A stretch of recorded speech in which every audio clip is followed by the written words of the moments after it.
C'est Monseigneur Raymond Santaine, évêque de Vannes, qui prononce l'homélie.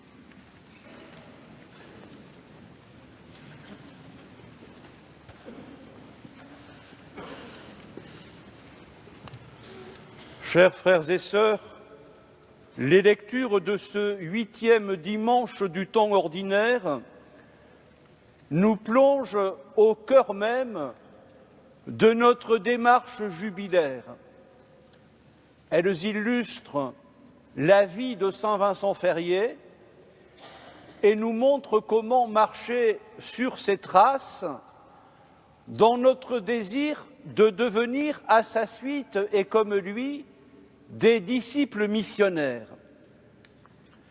Dans la deuxième lecture, l'apôtre Paul invitait les Corinthiens, et nous avec eux, à prendre une part toujours plus active à l'œuvre du Seigneur, avec pour ligne de mire ce jour où l'être impérissable aura revêtu ce qui est impérissable, où l'être mortel aura revêtu l'immortalité, où chacun pourra dire « Ô mort, où donc est ta victoire ?» Ayant appris du psalmiste que le Seigneur bénit son peuple en lui donnant la paix, Vincent Ferrier a pris part à l'œuvre du Seigneur en prêchant à travers toute l'Europe la réconciliation et la paix. Dieu sait si l'époque à laquelle il vivait, le Moyen-Âge finissant, avait besoin de cette paix.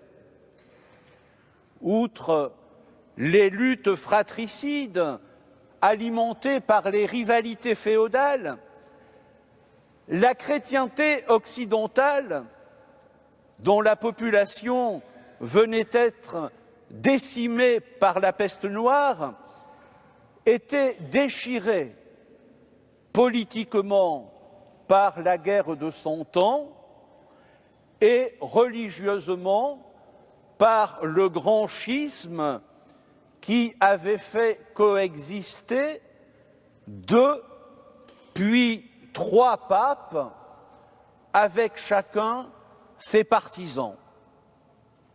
Ainsi, chaque tiers de la chrétienté excommuniait allègrement les 2 autres qui le lui rendaient bien.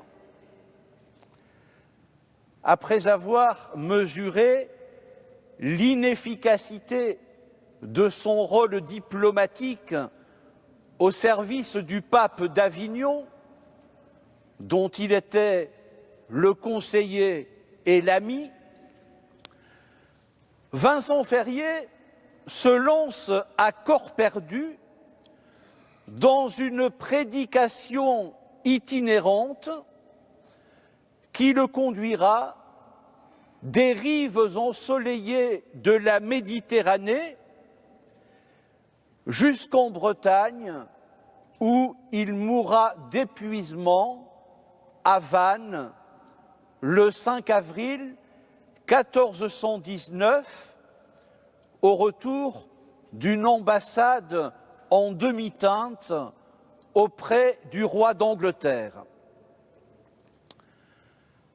Sa prédication, si elle vise à établir la paix entre les hommes, ne se borne pas à organiser un vivre ensemble purement temporel. Elle est tout entière tournée vers les fins dernières, vers la paix de Dieu qui surpasse toute intelligence, vers l'espérance de la gloire, vers l'immortalité, ce qui lui valut le titre d'ange de l'Apocalypse. tant il est vrai que le vivre ensemble suppose un idéal qui transcende nos appartenances, un idéal qui soit le bien de tous, un idéal qui ne puisse faire l'objet d'aucune appropriation partisane parce qu'il appartient à Dieu. Gloire à Dieu au plus haut des cieux et paix sur la terre aux hommes qu'il aime, chantaient les anges de Noël. Pour saint Vincent Ferrier, la paix entre les hommes est conditionnée par la gloire de Dieu. Cette paix, s'il est vrai qu'il faut la construire, il faut d'abord la recevoir et l'accueillir comme un don. Notre époque, frères et sœurs, qui voit si souvent le lien social se désagréger sous l'effet de l'individualisme et du chacun pour soi généralisé au risque du réensauvagement, n'a-t-elle aucune leçon à tirer de l'enseignement de Vincent? Si nous voulons, comme le fit Vincent Ferrier, prendre une part toujours plus active à l'œuvre du Seigneur par l'annonce joyeuse de la bonne nouvelle, ne devons-nous pas considérer quelle est précisément l'œuvre du Seigneur et non la nôtre? N'est-ce pas là le premier aveuglement que nous avons à combattre? Sortir de notre aveuglement, comme le recommande l'Évangile que nous venons d'entendre, suppose de notre part une véritable conversion. De quelle poutre devons-nous dégager notre regard pour pouvoir travailler à la purification et à l'unité de l'Église? Quel dépassement devons-nous viser?